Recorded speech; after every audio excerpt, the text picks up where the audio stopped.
Welcome back to our ZAT series. We shall be looking at the 2015 ZAT paper, the verbal section of it. We have here a vocabulary-based question, quite an interesting one. 6 words given. Yes, cacophonic, cacographic, calamitous, catastrophic, contraindicative, and cataclysmic. Yes, which of the above words have similar meanings? Yes, so you have choices. You have to choose from the combinations of options, right, depending upon the meanings of the words. All right, now what does this word mean? Cacophonic. Yes, now PHON, the root word, yes, is sound.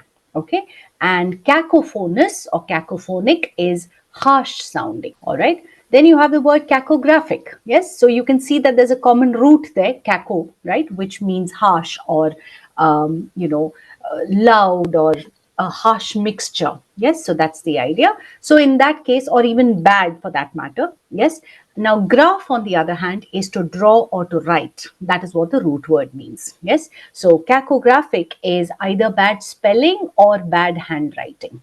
Yes, so we have here a common root for 2 words but different meanings. Yes, because of the latter half of the word. All right, we have the word calamitous. What does calamitous mean? Calamitous means disastrous. Yes, something that causes misfortune, right, brings bad luck, so on and so forth. Then you have the word catastrophic. Yes, now catastrophic means the same. Yes, so 3 and 4 at least are the same. All right, so in that case, on that basis, you could probably look at the options. Yes, so how many options have 3 in it? 4 and 5. Yes, so you have 3, 4 and 6, or 3, 4, 5 and 6. All right, so what do we have next? So we'll have to look at the next word, contraindicative. Contra meaning against. Yes, so contraindicative is a word that is quite commonly used in medicine, right? So it generally implies it is something that makes a treatment inadvisable. Yes, so contraindicative is something. So even when you say something is contraindicative, it generally implies that it goes against the purpose. Yes, so that doesn't help us. Yes, so we get the answer. Yes, so if you know the word contra, so you can also look at it this way, cataclysmic. Yes, so cataclysm. Yes, so that also means disastrous. Yes, or a catastrophe. All right, so there you get your answer. The answer will be option 4, 3, 4 and 6 only. Right, so we have here another vocabulary based question. Let's see what this says. Which of the following sequence of words would most appropriately fit the blanks? Okay, so we have here 4 sentences. We have options that give us the sequence according to the sentences. Let's see what fits in. He is the most dash of the speakers to address us today. Okay, the belief in dash justice is the essence of his talk. This hall would have been full but for the dash rain, and many in the audience have achieved dash in their respective fields. Okay, so these are the 4 sentences. If you take a quick look at the options, you will see that the same words have been repeated in the options. All right, just in different combinations. All right, so we need to see which combination works, but for that, first let's take a look at the words we have. We have eminent. Eminent is extremely respected, right? Respectable, well known. Not just well known. It's not just about being popular. It is about being respected, about being extremely well known in for a particular thing. Yes, so that is the idea. So it's not about being popular.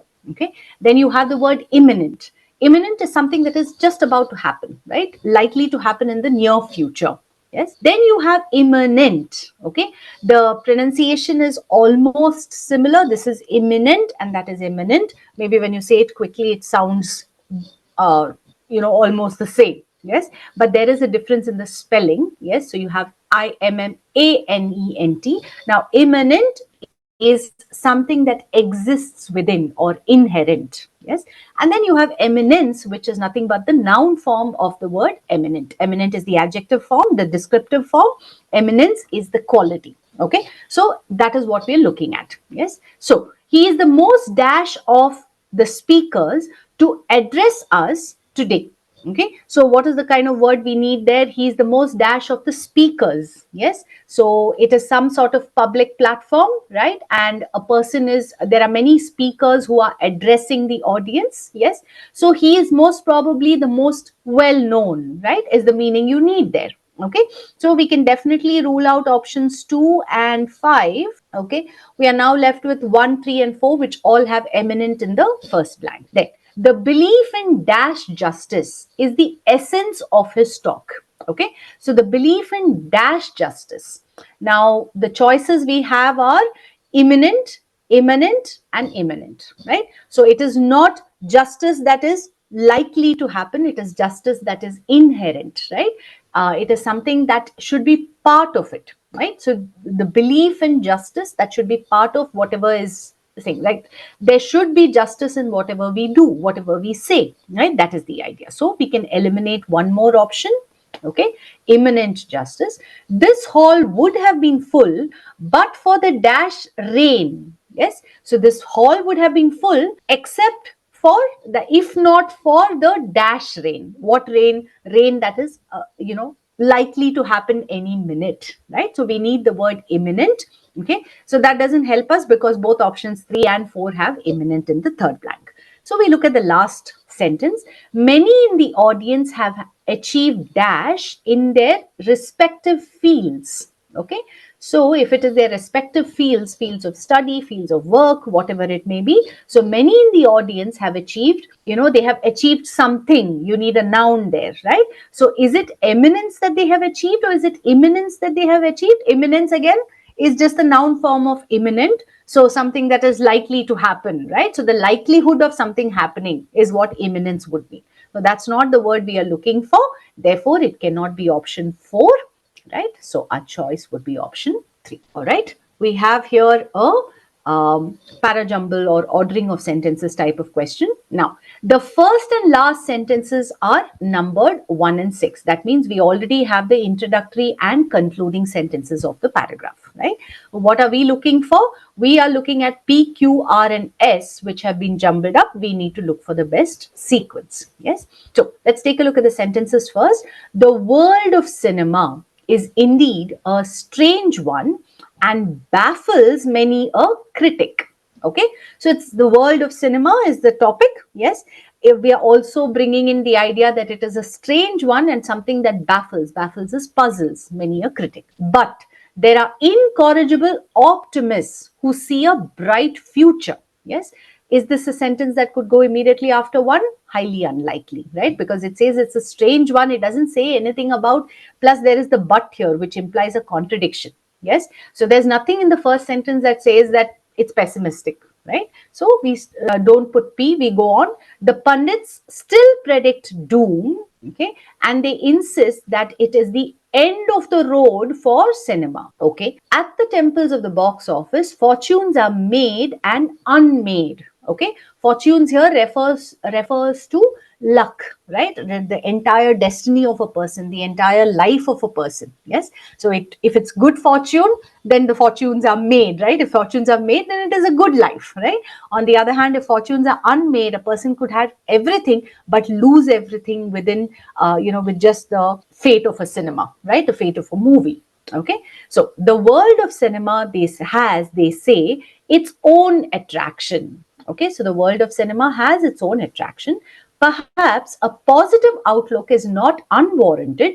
A doomsday approach, okay, doomsday approach is a very negative approach, right? Very pessimistic approach is far too fatal at this stage, says sentence 6. Okay, so we have certain clues here. Let's see what fits the best. Now we are looking for something that would best fit after sentence 1. All right. So since it says it's strange one and baffles many a critic, we need to give some sort of explanation as to why it baffles many a critic. Yes. So the only one that does that will be sentence R, which says, at the temples of the box office, fortunes are made and unmade. Right. So in the blink of an eye, right, it can be, a person can win everything or lose everything. Yes. Therefore, R follows 1. Yes, so you have 1 R, so we have 2 options. Let's see what would follow R. R should be followed by, now since it says fortunes are made and unmade, Okay.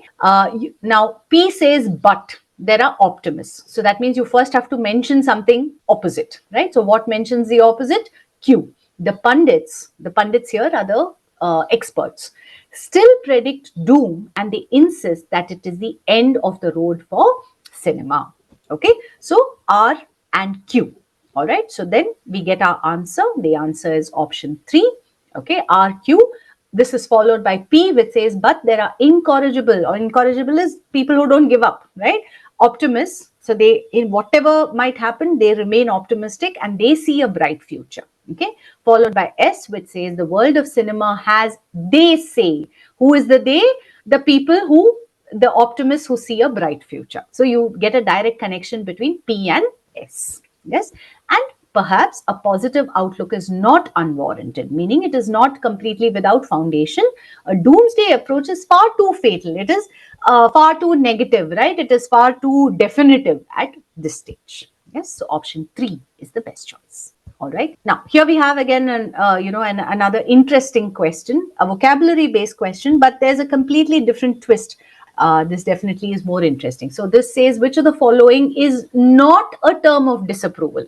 Okay. So that means out of 5 options, 4 of them are terms of disapproval. That means they convey something negative, whereas there's one option that doesn't do that. Yes. So disapproval, not thinking that something is not thinking positively or something. Okay.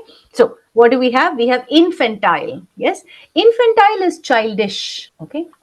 Something, you say, oh, this is an infantile idea, right? Or these are infantile views. Yes, very childish, right? Or even infantile behavior, right? Acting, throwing tantrums, generally behaving in a negative way. Okay, so that is definitely negative. Yes, please don't be, if you're not familiar with the word, don't be misled by the word child in it. Yes, when something is childish, it means that one is not acting one's age, right? One is acting like like a badly behaved child, right? That is the idea.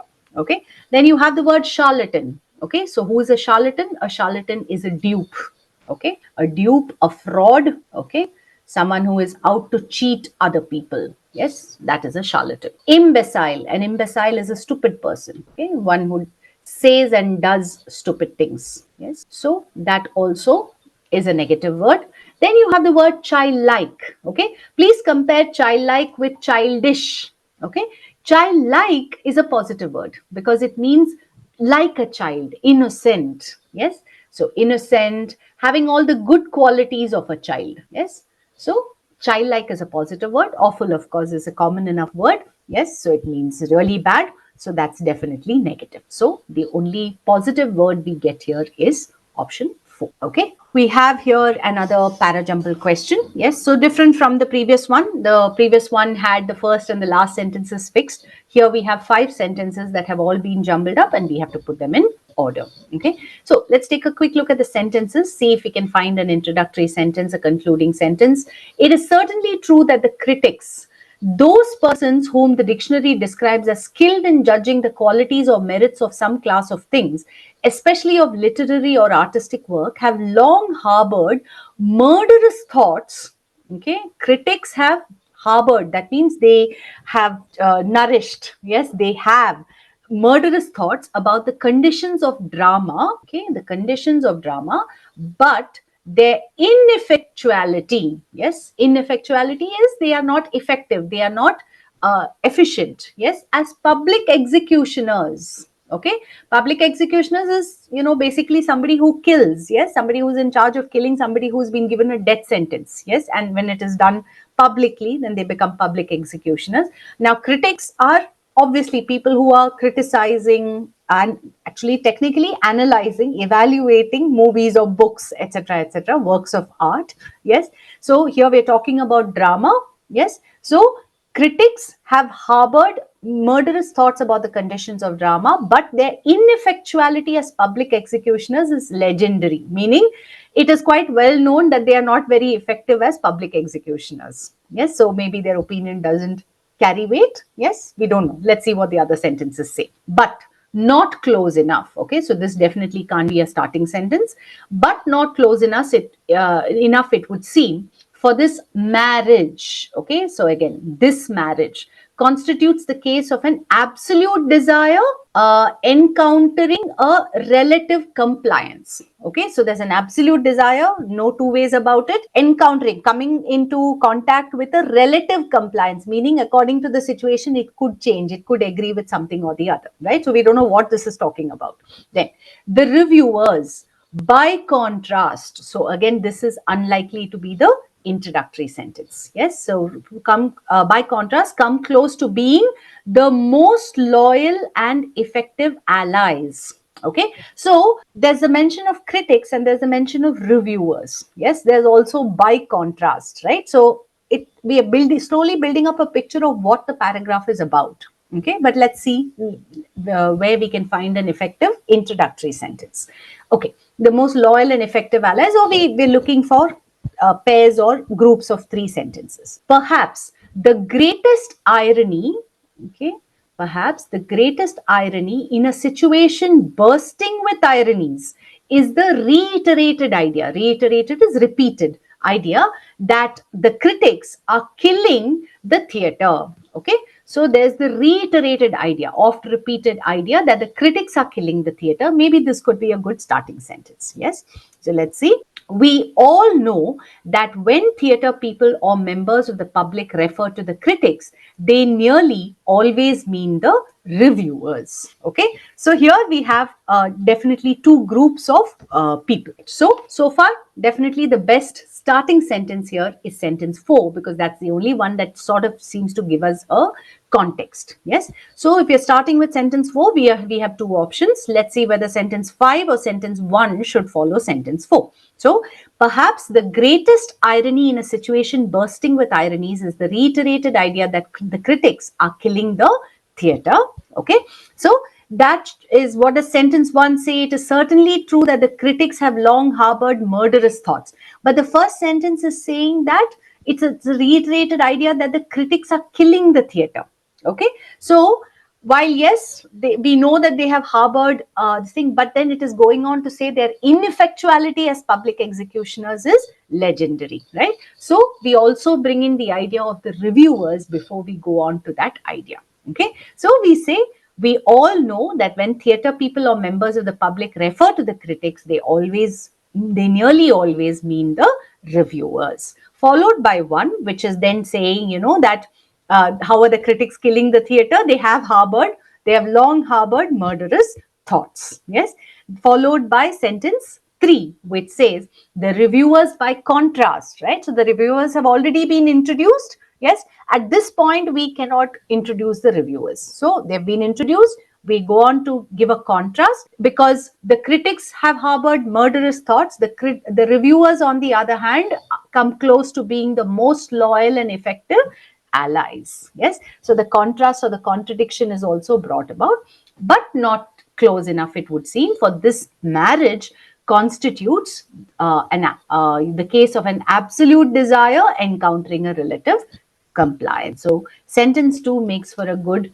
concluding sentence also. Therefore, option 2 is our best choice. Okay, that's the best sequence that we get. Okay, what do we have here? We have a complete the paragraph kind of question. One thing is with any passage based questions to not read it and immediately jump to conclusions about the difficulty of it, right? Sometimes the passage may look like something that is very difficult, but when you look at the options, right? So until you look at the options, don't take a call.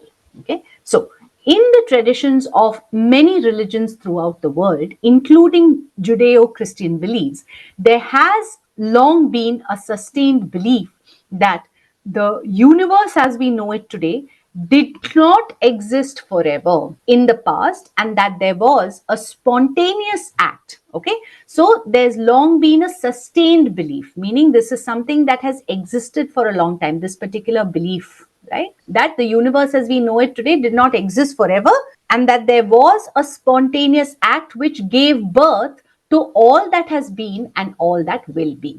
In other words, the universe itself has not been eternal as our senses might indicate at first glance. Okay, so what fits here? What would best complete the paragraph?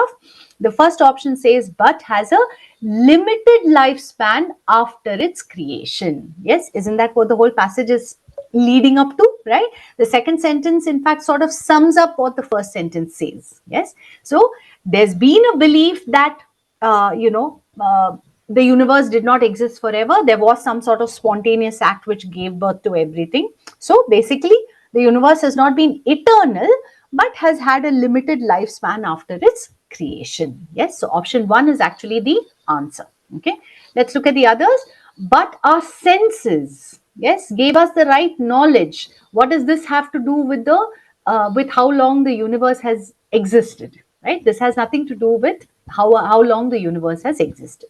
Then, however, on second glance, okay, so it says this thing has not been eternal as our senses might indicate at first glance. That's why this option is there. However, on second glance, our religious beliefs are right. Now, up to the second glance part, it would have made for a good completion of the paragraph, right? Because first glance and then second glance may be a contradiction. But where do religious beliefs come in, right? If anything, the religious beliefs support what this says. Yes, the second sentence, as I said, is just a sort of summing up of what the first sentence says. Yes, so option 3 doesn't work. Option 4 says, however, it is a ball of intense energy. For the contradiction to come about, there had to be again some indication in the first sentence. Yes, so that doesn't work. A ball of intense energy is not contradictory to, has not been eternal. Yes, so if you're going to use however, it has to be contradictory to what is mentioned in the first part of the second sentence. Yes, so that doesn't work. And however, it could not have been created. Now we are completely negating what this paragraph is about. Yes, therefore option 5 also doesn't work. Option 1 is the best choice. All right, we have here a logic based question again. So which of the following sentences would most meaningfully follow the above paragraph? It is a curious historical fact. Yes, curious here means it is strange, right? Something that maybe piques, that is, interests us. Yes, so it is a curious historical fact that modern quantum mechanics began with two quite different mathematical formulations: the different equation of Schrodinger and the matrix algebra of Heisenberg. Okay, the two apparently dissimilar. Okay, so on the face of it, they look dissimilar, they look unlike. Approaches were proved to be, okay, mathematically equivalent. Yes, so which one would most meaningfully follow from the above paragraph is the question that we have. Yes, so the two approaches did not start with the same mathematical formulations. Okay, now is this something that would most meaningfully follow this paragraph? Follow, right? So did not start with the same mathematical formulations, I think, is something that we can anyway infer from this, because it very clearly says the two apparently dissimilar approaches. Yes, let me also point out here, it very clearly says began with two quite different mathematical formulations. So this is something that is clearly stated in the paragraph. Yes, so option 1 doesn't work. Option 2 says these 2 points of view were destined to complement one another. Complement is suit. Yes, go along with one another, and were ultimately synthesized in Dirac's transformation theory. Okay, so yes, this could be something, right? Were ultimately synthesized, brought together. Okay, so maybe this could work. We'll see what the others say. A third mathematical formulation given by Feynman combines the matrix algebra of Heisenberg and integral calculus of Leibniz. Now here this is bringing in some a whole other formulation. Yes, so it says a third mathematical formulation given by Feynman. Yes, so it is bringing in something else entirely. So this is not something that is going to most meaningfully follow this particular paragraph. Yes, so we can eliminate this. Yes, a third mathematical formulation. Then quantum mechanics evolved in the 20th century and came very close to particle physics. So here this is also going beyond the scope of this passage. Earlier, the two formulations were mathematically similar, right? Well, it says, the last sentence says they were proven to be mathematically equivalent. Yes. So this again, why is it bringing in earlier? Okay. It says that the two apparently dissimilar approaches were proved to be. Okay, so it is not that it was earlier. This, if anything, would contradict the paragraph. Yes, so option 2 is the best choice. So if they were apparently dissimilar, but they were proved to be mathematically equivalent, they began with two different mathematical formulations, but then yes, they were destined to complement one another and were ultimately synthesized, brought together, right? Maybe the best of both. Yes, so option 2 works well. All right, what do we have here? Which of the following, if true, weakens the above argument the most? So Ranu is an ordinary sports person. In the last two university sprint events, her performances in the heats were pathetic. Okay, they were very poor. Yes, so she's an ordinary sports person, is what the argument says. The piece of information given to support that idea is that in the last two university sprint events, her performances were pathetic. Okay, so what would weaken this argument the most? She had participated in the college swimming competition and finished last. Now, if she finished last, then that would support the idea that she's a very ordinary sports person. If anything, it would probably even lead us to think that she is a bad sports person, right? She's not good at it. Okay. She is a national shot put champion. Okay. Now, if she's a national shot put champion, in one sport, maybe her performances were pathetic. But if she's a national shot put champion, that means in another sport, she's very, very good, right? She's an expert at that sport. So in that case, this could weaken the idea that she is an ordinary sports person. Okay, so let's put that on hold. Let's look at the others. The last two times Ranu had to compete with national level runners, had she been in other heats, she would have reached quarterfinals. Okay, this is not strong enough to convey the idea that she is not an ordinary sports person, right? Because it still only says she would have reached quarterfinals, right? And if she fine, she had to compete with national level runners, but if we have to weaken the idea that she's an ordinary sports person, we have to show that she is able to easily compete with national level runners. Yes, so option 3 is not enough to weaken the idea. Okay, Ranu was the only player who represented her college in the sprint events. Maybe, right? Maybe she was the only player who represented her college, but again, that is not if she didn't win and if her performances were pathetic. Yes, that only shows that she was the best amongst the worst or something of that sort, right? So again, it is not enough to show that she is not just an ordinary sports person.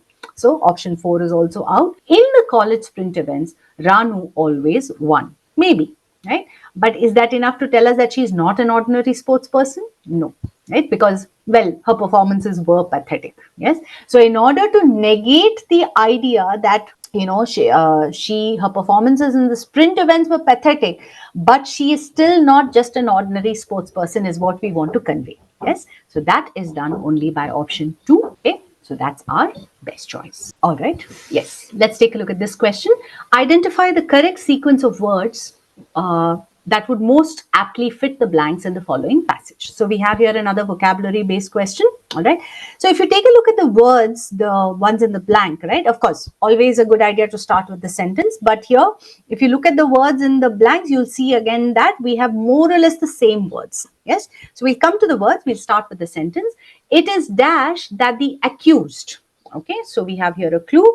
It is dash that the accused had dash from all criminal activities by adopting the dash of a sannyasi.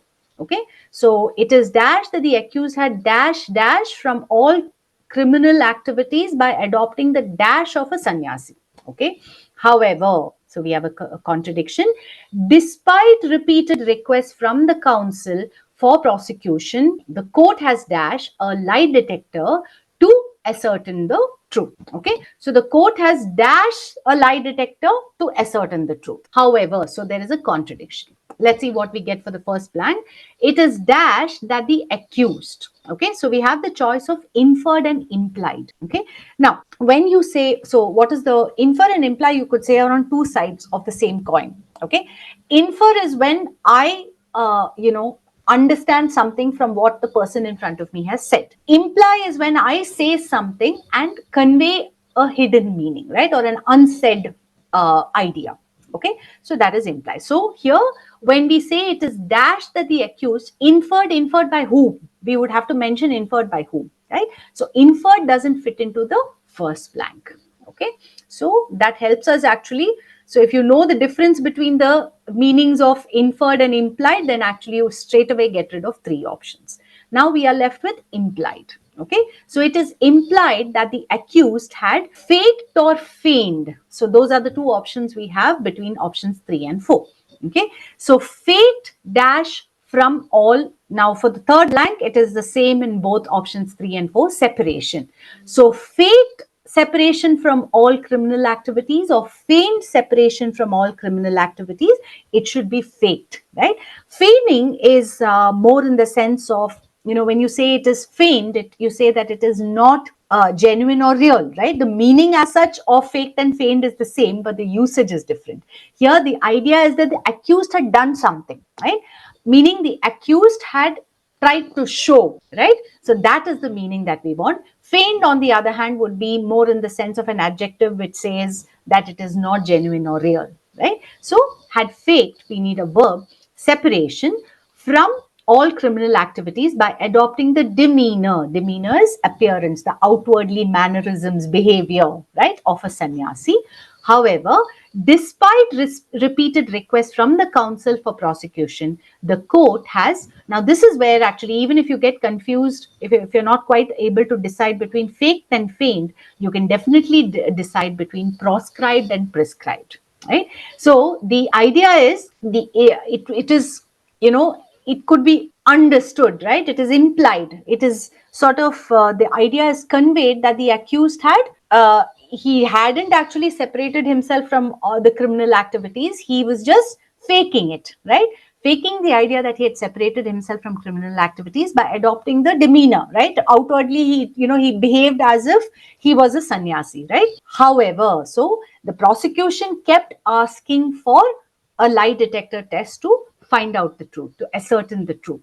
But the court did not allow it. The court banned it, right? Prescribed, on the other hand, would imply that the court allowed it. The court, in fact, suggested it. Yes. So here you can definitely choose between proscribe. Proscribe, on the other hand, is ban or prohibit. Okay. So option 3 is our answer. Option 4 doesn't work. Yes. Okay, let's see. We have a logic-based question here. Which of the following would be closest to the ideas expressed in the first 2 sentences of the above passages? Okay, so what do we have? In the following pages, I shall demonstrate that there is a psychological technique, okay, which makes it possible to interpret dreams, and that on the application of this technique, every dream will reveal itself as a psychological structure full of significance and one which may be assigned a specific place in the psychic activities of the walking state. Okay. Further, I shall endeavor to elucidate is explain the processes, the nature of the psychic forces whose conflict or cooperation is responsible for our dreams. Okay. So there is a technique which helps us interpret dreams, and because with the application of that technique, every dream will reveal itself as a psychological structure, meaning there is a psychology behind it. It is full of significance and something that will be given a specific place in the psychic activities. This should be waking state. Yes. So when one is awake, because you're talking about dreams. Okay. Further, I shall endeavor to elucidate, explain the processes of the nature of the psychic forces whose conflict or cooperation, right? So there are psychic forces, the conflict of which or the cooperation of which, right? So depending on whether it is, in conflict with each other or in cooperation with each other, those are the ones that are responsible for our dreams. This done, my investigation will terminate as it will have reached a point where the problem of the dream, okay, merges into more comprehensive problems, and to solve these, we must have recourse, meaning we must have access to material of a different kind. Okay, so he says we can interpret dreams. We can also say what or how that might affect something that happens in the waking state, right? Basically the psychic forces that act upon us. All right.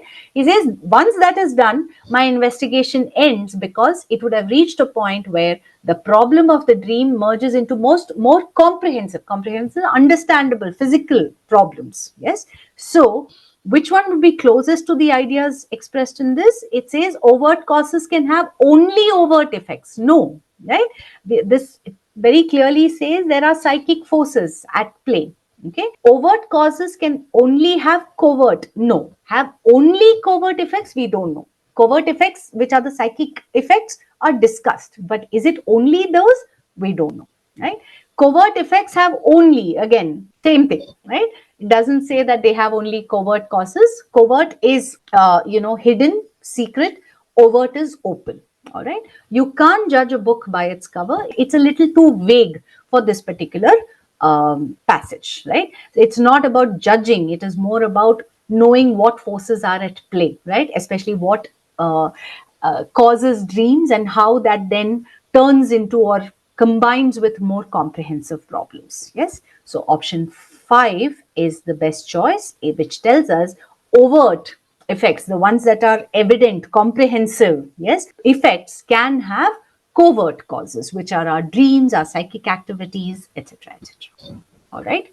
We have here two statements, and we have to identify which option is correct with respect to the above statements. If you want to understand the causes that existed in the past, look at the results as they are manifested in the present. Yes. So in order to understand the causes that existed in the past, we have to look at the results as they are shown or represented, or as they are evident in the present. Now, statement 2 says Murli did not work as hard as his friends. Okay, his friends worked harder, okay, but had secured the first rank in the examination. Okay, so which one is correct with respect to the above two statements? If statement 2 is right, statement 1 is invalid. Not necessarily, right? Because it tells us that in order to understand the causes that existed in the past, look at the result. Now we know the result, right? But do we know the causes? No, we don't. Yes. So there are other aspects that come into it. We know that yes, he didn't work as hard, but he still secured the first rank. Yes. So if he didn't work as hard, technically speaking, if statement 1, if you're going exactly by statement 1, then he should not have secured the first rank, right? So we can't say that statement 1 is invalid, because we're talking about we're talking about an examination. Yes. So there are other aspects that come into play here. Okay. Then statement 1 and 2 are contradictory to each other. You can't say that they're completely contradictory to each other either. It's just that there are certain factors that are applicable to statement 2 which are not covered in statement 1. Then statement 2 supplements. It definitely doesn't supplement. Supplement is adds to, right? So no, it definitely doesn't do that. Statement 2 is a rare occurrence. No, again, rare or something that happens often, we don't know. So option 5 is the best choice, which says statement 1 will hold true even if statement 2 is valid, right? So for whatever reason, maybe he didn't work as hard, but maybe he's very intelligent. Maybe he's good at taking exams, right? So there's aptitude, there is intelligence, there is the ability to tackle an examination, right? These are all factors that come into play. So statement 2 could very well be valid. Statement 1 will also still hold true. We are now getting down to our first reading comprehension passage. The reading comprehension passages in this are, again, there is a bit of a mixed bag, of course, depending also to a large extent. Please remember, with our reading comprehension, there is also, to a certain extent, one's interest. This passage is a little hard to understand maybe, but the questions are fairly easy. So this passage talks about the fact that the brain has areas of specialization, right? So certain areas in the brain, the left and the right hemispheres, yes, what kind of learning works, what is the neural basis for learning, that is the nerves, right? What is the basis for learning, and how the connections are formed, and at what age, right, the connections begin to form. Yes, so this is essentially what this passage discusses. Yes, so the first question says it can be inferred that for a nursery student, okay, so this is a fairly specific question. For a nursery student, learning will. Yes. Now, as I said, if you go through the passage looking for keywords, yes, and don't try to get too deep into it, right? So if you look for keywords, then you can look at the questions and go back to the relevant parts of the passage and find the answers. Yes. So what does this say? It can be inferred that for a nursery student, learning will. Yes. Now, where do you find the answer to this particular question? You find it in the last paragraph, right? So it says in early stages of learning. Okay. So if you have noted the keyword early stages of learning, when you read the question nursery student, you will be able to connect back to it. Okay. So in early stages of learning, neural circuits, yes, neural, as I said, connected to the nerve, okay, relating to the nerve, neural circuits are activated piecemeal. Okay, so they're activated piecemeal. Piecemeal is bit by bit, part by part. Okay, so for in the early stages of learning, that is what happens, right? That the circuits are activated piecemeal, part by part, piece by piece, incompletely and weakly, right? So not very strongly, yes, and they are not finished. It is like getting a glimpse of a partially exposed and blurry picture.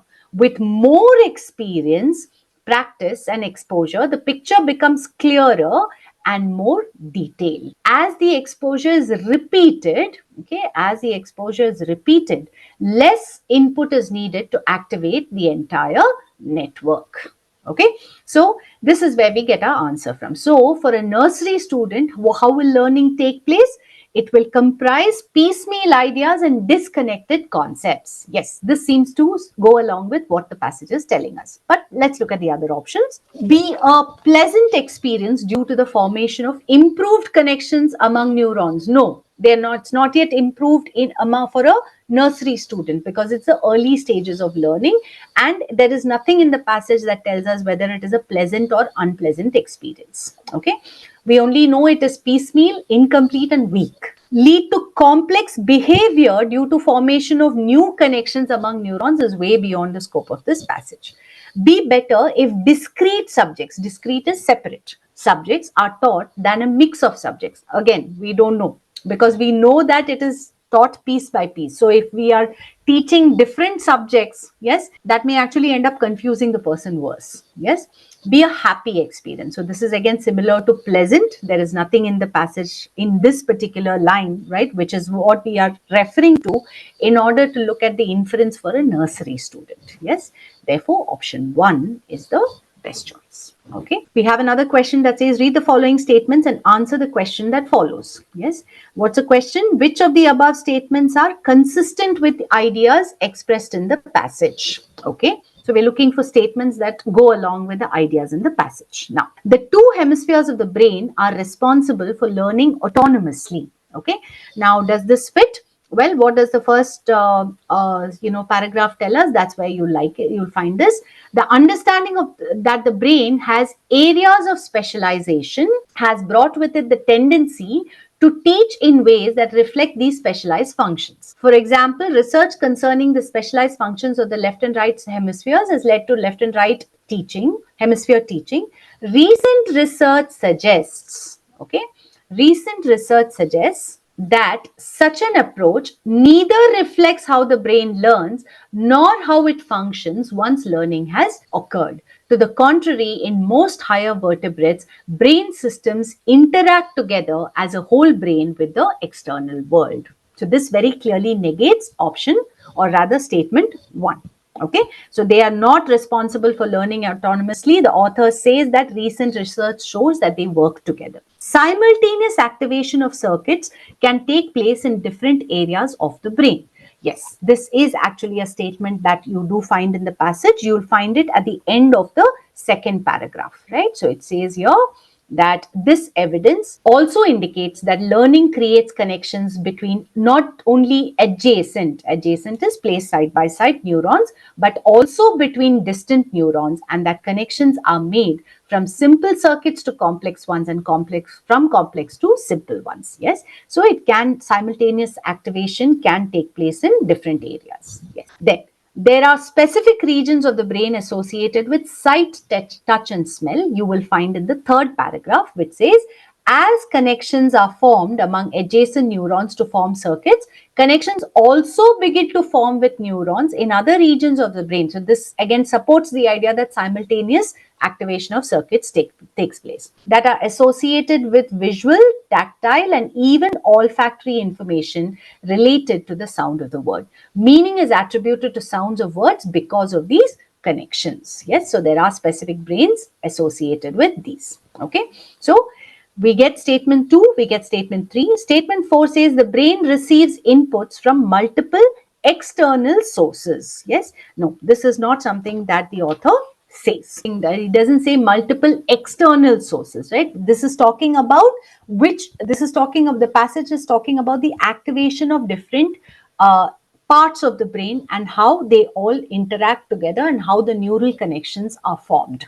Yes, so statement 4 doesn't go along with the ideas expressed in the passage. And statement 5 says learning is not the result of connections. This is the exact opposite of what the passage tells us. Yes, so option 2, statements 2 and 3 are consistent with the ideas in the passage. Okay, which of the following proverbs best describes the passage? So we are essentially looking for the essence of the passage. Take note of keywords and you can definitely go back, read the passage from the perspective of the question, and you'll be able to answer this question, right? Now, the last sentence told us how neural circuits are activated piece by piece, right? Especially in the early stages of learning. It told us how, earlier it was thought that the left and right hemisphere of the brain acted independently, but now we know they act together. Okay, we also know that there's the visual, tactile, olfactory information, which there are different areas for it, but then they can all be connected by the nerves, right? And how they can act together, right? So basically the idea is that there are different aspects which all work together to form a whole. Yes, so the only option that fits, that conveys the essence of this passage is option 5, which says many a mickle makes a muckle, right? So that's a proverb which basically means a lot of small amounts together becomes a large amount, right? And comes together to form something meaningful. Yes, that is the idea.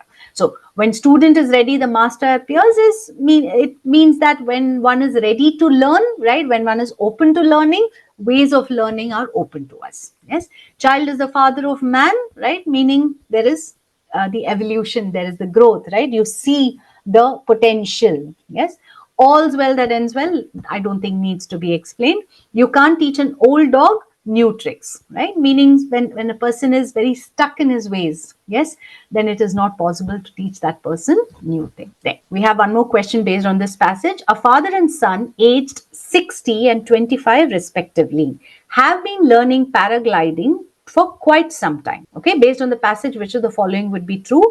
Actually, this again is based on the last paragraph, right? So we know that in the early stages of learning, it is incomplete, it is part by part, it is weak, right? As it goes on with more experience, okay, practice and exposure, the picture becomes clearer and more detailed. As the exposure is repeated, meaning you do the same thing over and over again, less input is needed to activate the entire network. With time, activation and recognition become relatively automatic, and the learner can direct her attention to other parts of the task. This also explains why learning takes time. Time is needed to establish new neural networks and connections between networks. Okay, this suggests that the neural mechanism for learning is essentially the same as the products of learning. Learning is a process that establishes new connections among networks, so on and so forth. All right. So, if a father and son aged 60 and 25 each, yes, have been learning paragliding, what would be true? The son would always learn more? No. With repeated exposure, you learn more, right? So the one who has learned more of it, yes, the older, as you grow older, the learning is better. So the father might learn more if both of them started at the same time, right? Because there are patterns, yes, and that the connections are formed more easily. Okay, the son would learn more. So this is the exact opposite of that. If both of them have been learning since the age of 15, the son would learn more. Well, why the age of 15? What is so specific about that? Nothing. And we already know that it is repeated exposure. Yes, both of them would always progress equally. We know that is also not true. So option 2 is the best choice. Right. We have here another passage. This passage, again, the first 2 paragraphs are rather difficult to understand, might seem a little complex because it is based on psychology, right? It talks about something called the risk allele, which is the vulnerability of a person to certain mood or personality disorders. Yes, so it is a variant of a gene, and a risk allele is a gene variant that increases your likelihood of developing a problem. Right, the last sentence of the first paragraph sums it up. Okay, it goes on to talk about the concept of orchid children and dandelion children. Right, that's a metaphor. Basically, it's a model of behavior in order to understand behavior better, and it gives an explanation of what orchid children are, what dandelion children are, and it talks about how the gene variant may be there, but then the environment also plays a role. Yes, so that's what the passage is about. So we have the first question based on orchids. Yes, so here again I would suggest that if you are attempting this passage, attempt this by taking note of the keywords rather than trying to get too involved and waste time reading and rereading the passage. Take note of the keywords, yes, and go back from the perspective of the questions. Yes, so the passage suggests orchids. So if you look at the third paragraph, right, the beginning of the paragraph, we have the mention of the dandelion children, and then there are also the orchid children, okay, who will wilt. So when do they wilt? If they are ignored or maltreated, right? So what happens to a flower? It folds in, yes, it loses its freshness. So orchid children also, the personality doesn't bloom, doesn't develop if they are ignored or maltreated, but bloom spectacularly with greenhouse care, right? A greenhouse is meant to protect plants, right? It's a protected environment, right? So if orchid children get that kind of environment, then they bloom spectacularly. Okay, according to this orchid hypothesis, risk becomes possibility. Okay, so if they are taken care of, then the risk becomes possibility, vulnerability becomes plasticity, meaning whatever weak areas are there can be molded, yes, and responsiveness. Okay, gene variants generally considered misfortunes can now be understood as highly leveraged evolutionary bets with both high risks and high potential rewards. Okay, so what are orchids? Are they insufficient in number? No, there is no such indication. Are limited to greenhouses? This is too literal translation of what is mentioned in the passage, right? It mentions greenhouse care, meaning if they are given appropriate attention and care, then they develop, they evolve, right? But if they don't get that care, if they are ignored or maltreated, then their personality doesn't develop. Yes, that is the idea. So option 2 doesn't work. End up weaker as compared to dandelions is too general a comparison, right? There are other factors that come in. Thrive in anesthetized conditions. So what is meant by greenhouse care is, careful, right? Protective environment. That is the idea. So yes, they do very well in a protective environment and are always too delicate. No. Yeah. They do survive if they are given the appropriate care. Okay. Which of the following statements correctly echoes the author's view? Yes. So what is the author's view here? The second paragraph sort of sums it up. Yes, that is the main idea or the central idea of the author's of the passage. Researchers have identified a dozen odd gene variants that can increase a person's susceptibility to depression, anxiety, and antisocial, sociopathic, or violent behaviors and other problems. If and only if the person carrying the variant, okay, suffers a traumatic or stressful childhood or faces particularly trying is difficult experiences later in life. This hypothesis, often called the stress diathesis or genetic vulnerability model, has come to saturate, meaning it is everywhere, right, in psychiatry and behavioral science, right? It is a popular idea in psychiatry and behavioral science. This essentially sums up the author's idea, right? That there is something called a risk allele, which is a gene variant. So it is a weakness, right? The capability or the possibility of developing these behaviors and problems is there, right? If the person suffers a traumatic childhood, a stressful childhood, or faces problems somewhere later in life. All right. So, which one assesses correctly, echoes the author's view? Option 1 says persons carrying risk allele end up being self-destructive and antisocial. No, the author very clearly says if and only if the person faces problems. Yes. So you can't say that they end up being. Okay, that's too definitive. Orchids possess humankind's phenomenal adaptability and evolutionary success is not the main idea of the author. Then, with a bad environment and poor parenting, all children will have a normal life. No, how can, this is the exact opposite of what the author is saying, that if the vulnerability is there, and that too the author is talking about the ones that carry the risk allele, right, which is the gene variant. Okay, so this is contradictory and also doesn't cover the idea of the passage. Children born with genetic vulnerability, weakness, yes, susceptibility, need not necessarily be sociopaths, right? Meaning they may have the gene vulnerability, the genetic vulnerability, but they need not actually develop the problems, yes, as long as their environment is good, right? Or they have a good childhood. Therefore, option 4 is the one that echoes the author's view. Right? Option 5 says genes not only make you sensitive to disorders but also are responsible for failures of societies. This is way beyond the scope of this passage. Okay, what does the word diathesis mean? So stress diathesis is mentioned here in the second paragraph, which summed up the main idea of the author. Yes.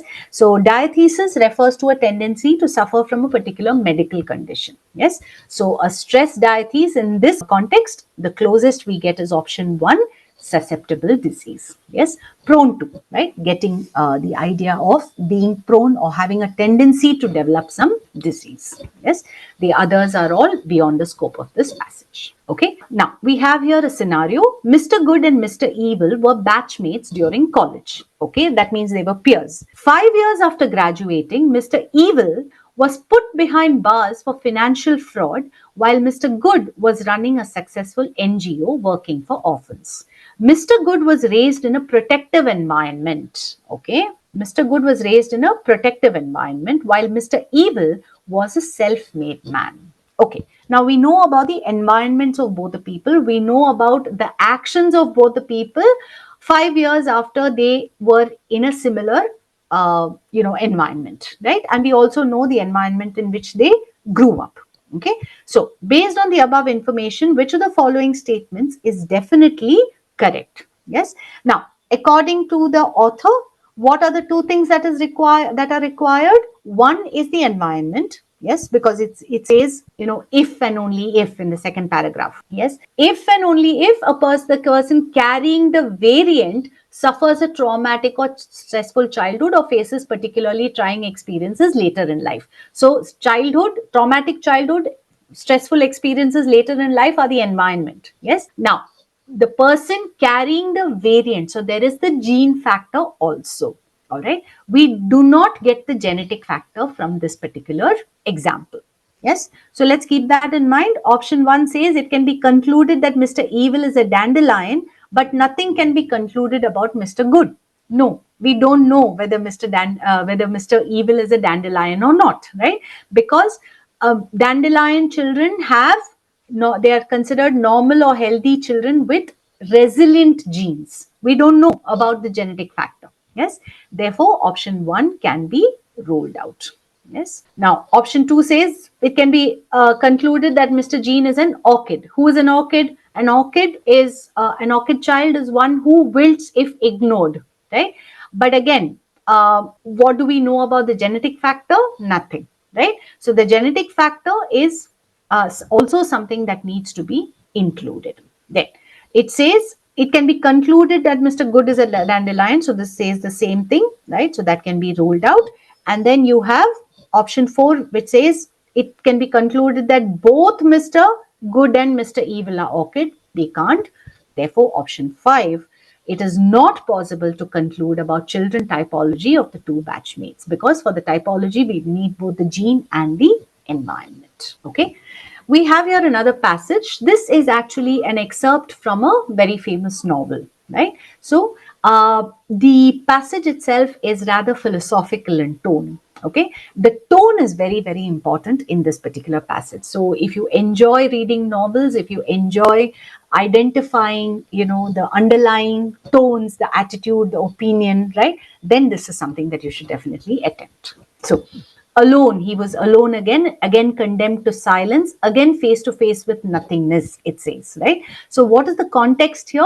The context is that there are two people involved here. One is dead, the other one is looking at the dead body and he's thinking, right? So we get the idea that the person, that they have both been imprisoned somewhere and one person has died, right? So he is upset, yes, definitely, that his friend is dead. Okay, but over the course of the passage, we see that he suddenly gets an idea and he takes the place of the dead body, right, and places the dead body where he should be, because that to him seems like an opportunity to escape. All right. So, how was the protagonist planning to resolve his problem? Yes. So, the answer to this is option 5, to exchange places with the dead. So, if you've read the passage, you will see it very clearly at the beginning of the last paragraph. Okay. At the beginning of the last paragraph, where he says, "Just God," he muttered. Whence comes this thought? Whence is from where does it come? Is it from thee? That is, he's talking to God. He says, did this thought come from you? Are you the one that put this idea in my head? Since none but the dead pass freely from this dungeon. The dead are the only ones that can get out of this prison. Yes, dungeon. Let me take the place of the dead. Okay. So the person has a problem. What is the problem? That he is imprisoned, right? And he has no way of getting out of there. Yes, the only way of getting out of there is through death. Now here a way has been opened up to him that he can take the place of the dead. Okay. Which of the following options is nearest in meaning to that implied by the phrase sarcasm of destiny in this passage? Okay.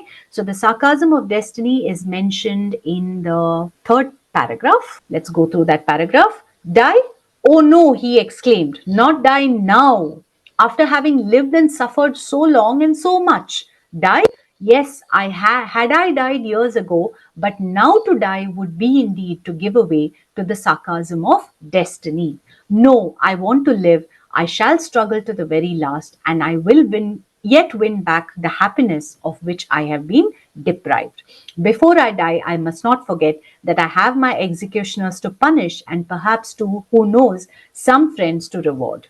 Yet they will forget me here, and I shall die in my dungeon like Faria. Faria is the person who is dead. As he said this, he became silent and gazed straight before him, like one overwhelmed with a strange and strange and amazing thought. Okay, that is the thought that that he would take the place of the dead. But what does he mean by the sarcasm of destiny? Right. So destiny is fate. Yes. So he says, die, not die now, after having lived and suffered so long. Right. He says, yes, had I died years ago, then that's something that I would have accepted. But he says at this point to die and to give away, right, to accept the sarcasm of destiny, right? So the implication here is that fate has its way, right? So to give in would be to accept the way of fate. Okay, so which option tells us that? Option 2, which says destiny or fate ultimately asserts itself, right? It's not to make a laughing stock. Laughing stock is for everyone to laugh at, right? So that's not the idea here. Triumph of the struggles gone through. No, there is no victory as yet. Yes, triumph is victory. A mockery of the forces. No. Well, if he defeats death, he would make a mockery of the forces of destiny. But here he calls it the sarcasm. Giving way to the sarcasm of destiny would be accepting when destiny asserts itself. And let the enemy have the last laugh is, well, we can't get the idea here that destiny is the enemy. Yes, so option 2 is the one that fits. Okay. Among the options given below, which phrase specifically captures the mood of the protagonist? So what is the mood of the protagonist, right? So the second paragraph, he says, yes. So in the first paragraph, he says alone. He was alone again. Why? Because his friend had died. Then he says, if I could die, I should go where he goes and should assuredly find him again, right? So in the second paragraph, he contemplates dying, so, committing suicide so that he can go with his friend.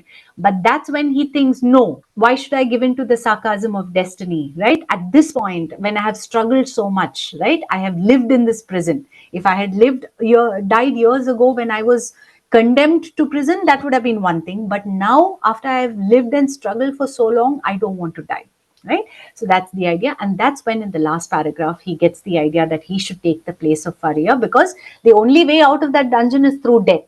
So the corpse is thrown out into the sea. Yes. So he hopes that he can escape that way.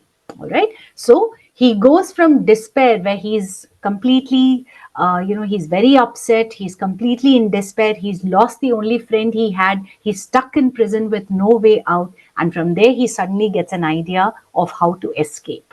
Option 3, which says from depression to daring, yes, is the one that best fits. Okay.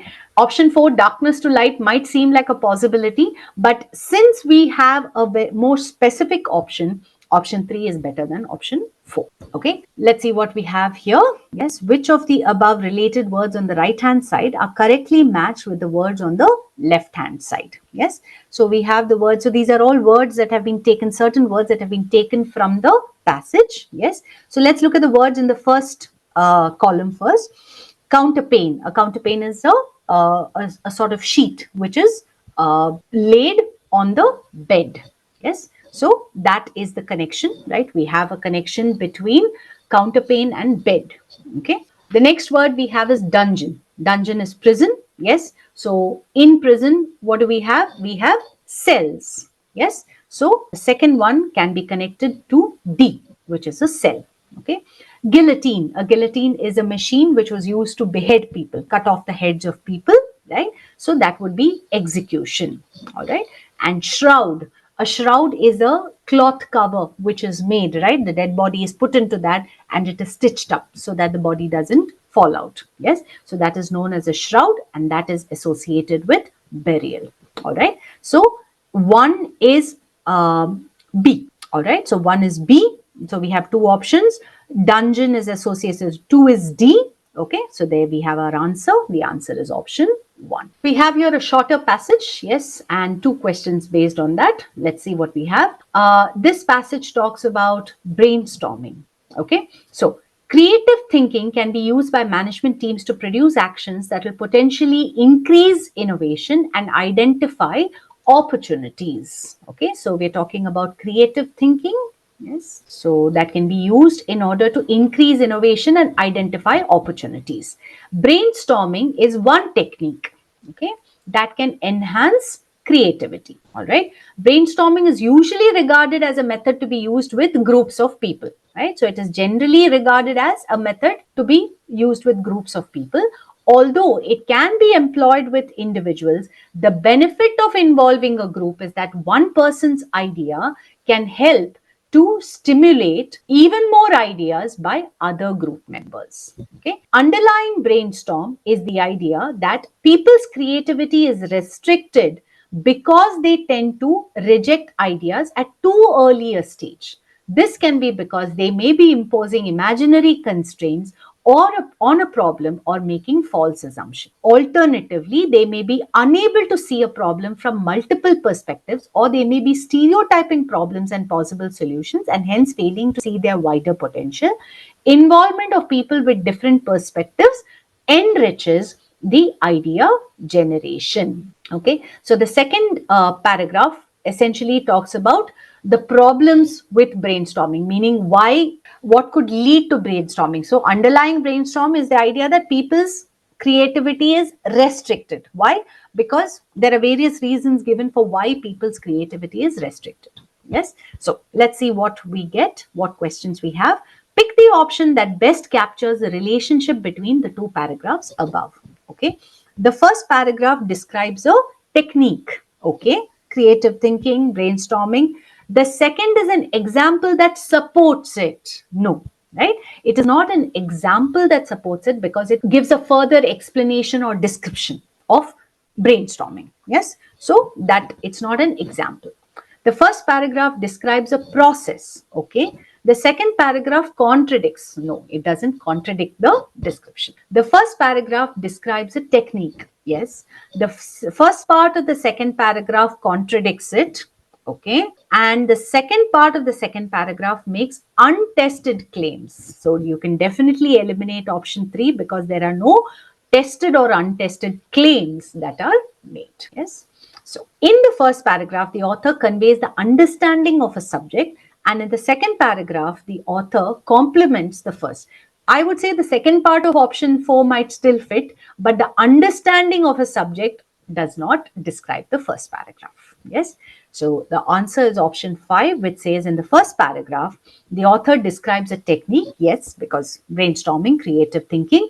In the second paragraph, the author provides an explanation of its advantages, right? Because it says underlying brainstorm is the idea that people's creativity is restricted because they tend to reject ideas at too early a stage. By themselves, they would do that, right? They would reject an idea at too early a stage, and this may be because they are imposing imaginary constraints on a problem or making false assumptions. By themselves, these are the things they would do, right?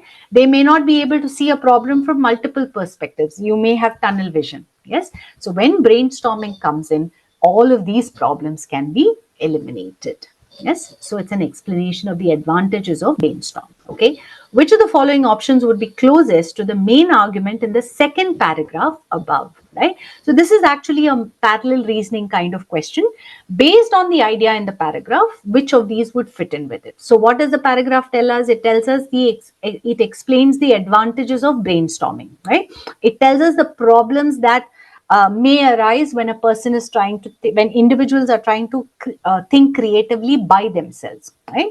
So alternatively, when brainstorming comes in, these problems could be removed. Yes, because people might tend to reject ideas too early. They may impose imaginary constraints. They may make false assumptions. They may not be able to see a problem from multiple perspectives. They may be stereotyping problems and possible solutions. Yes, and when different people with different perspectives comes in, then it adds to the idea generation. Okay, so viewing students as customers, future alumni, brand ambassadors would make engineering colleges more successful. There's nothing here about multiple perspectives. There's nothing about different people giving ideas. Yes, so option 1 is out. Good students after completing the MBA should play multiple roles. That again, it is one person playing multiple roles. So this is out. India does better in team sports like cricket than in individual sports like swimming doesn't say anything about the actual advantages of groups of team sports. Yes, so this is out. Option 4 says all departments of the organization, including marketing, should give inputs. Yes, right? So different people, all departments should give inputs to generate new ideas for improving customer satisfaction. So this goes along with the idea. And compared to small entrepreneurial firms, large organizations, this is a comparison between small and large. Yes. So this doesn't tell us anything about multiple perspectives, right? What happens when different people come together to give ideas. So option 4 is the only one that does that. All right. So here we have another passage, the last passage for this paper. This is a very simple, very straightforward passage. Yeah, it talks about market failure. Yes, it talks about how that comes about. Yes, talks about the competitive markets. Okay, so let's see what the passage says. For which of the following goods can markets not be efficient? Let's start by reading the note in between brackets at the end of the passage. Public goods. Okay. Public goods are those in which individuals cannot be excluded from use and where use by one individual does not reduce availability to others, while an individual can be excluded in the case, okay, can be excluded in case of private goods. Okay. So it explains what public goods are and what private goods are. All right.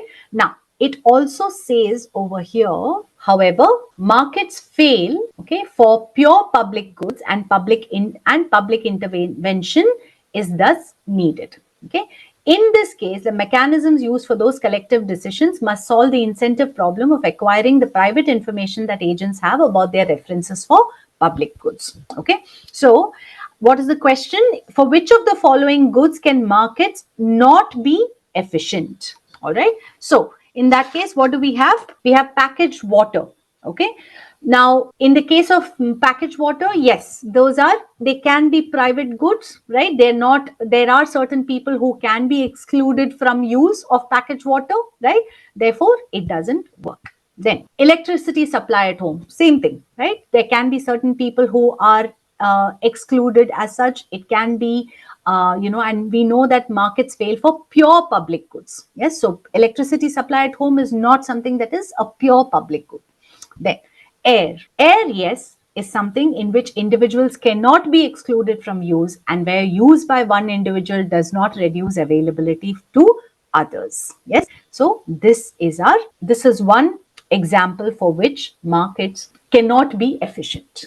All right, petrol will work the same, and all of the above definitely doesn't apply. Okay, which of the following cannot be concluded from the above paragraph? All right, let's see what we have. Public intervention is the panacea, okay, when markets fail. What is panacea? Panacea is a cure for everything. All right, now public intervention is mentioned in the paragraph where it says, however, markets fail for pure public goods and public intervention is thus needed. Okay, so there is a specific case example in which it is mentioned. All right, we cannot say that it is the cure for everything. All right, therefore option 1 is our answer. This is the one that cannot be concluded from this paragraph. All right, adverse selection problems as well as moral hazard problems may not arise in competitive markets, it says. All right, this can be inferred from the first sentence, which says, for private goods, competitive markets ensure efficiency despite the decentralized nature of the information about the individual's tastes and firm technologies. Implicitly, market competition solved adverse selection problems, and the fixed price contracts associated with exogenous price solve moral hazard problems. Okay, so this we get from the beginning of the paragraph. Then, strategic voting is nothing but a non-monetary incentive mechanism. All right, so strategic voting is mentioned over here. Okay, it says voting mechanisms are particular incentive mechanisms without any monetary transfers for which the same question of strategic voting, that is not voting according to true preferences, okay, can be raised. Yes, so that is mentioned. Lack of access to private information regarding preferences of agent leads to incentive problem, it says. Okay, so this is mentioned over here where it says, in this case, the mechanisms used for those collective decisions must solve the incentive problem of acquiring the private information that agents have about their references for public goods. All right, and we get the last option, which is option 5, which says public regulations may address problems associated with natural monopoly, from the last sentence, which says when the monopoly has private information, okay, about its cost or demand, its regulation by a regulatory commission becomes a principal agent problem. All right, so the remaining 4 options can be inferred or concluded from the passage. Option 1 contradicts, or rather you could say it goes beyond the scope of the passage by saying it is a panacea, right? It's not a cure for all. All right, we have 2 statements here. Which of the following best captures the relationship between statements 1 and 2? Okay, so what are the 2 statements we have? In India, factories dump their waste in the nearby water bodies. Okay, the government is thinking of granting tax benefits to factories which adopt eco-friendly practices. Yes, so what is the relationship between statements 1 and 2? Statement 1 is an example of market failure. Okay, it's an example of market failure, yes, because what happens, they dump their waste in nearby water bodies, right? So it affects the public. Yes. Statement 2 corroborates is supports. Yes, no, it definitely doesn't support. It doesn't support and expand upon, right, statement 1. So option 1 is not our answer. Option 2 says statement 1 is an example of adverse selection problem. No, it is not an example of the adverse selection problem which is mentioned in the second sentence, right? It says market competition solved adverse selection problems and the fixed price contracts associated with this. No. And statement 2 is an example of a moral hazard problem. We don't know because there is no explanation of those. Yes. So we eliminate option 2. Option 3 says statement 1 is an example of market failure. Yes. So the first part of option 1, same thing as option 3, while statement 2 suggests one way of reducing the problem. Yes, right? If the government is thinking of granting tax benefits to those who adopt eco-friendly practices, that might prevent factories from dumping their waste in nearby water bodies. Yeah, in which case it would help to solve the problem. Yes, so option 3 works. Option 4 says statement 1 is an example of public good. No, how can it be an example of public good? It is something that affects the public good. Yes, and statement 2 is an example of private good, maybe, but definitely not the first part of option 4. And statement 1, the principle is factory, and in statement 2, the principle is government, is irrelevant, right? It doesn't sum up, it doesn't tell us the relationship between the two statements. Yes, so option 3 is it goes along with what the passage tells us. Yes.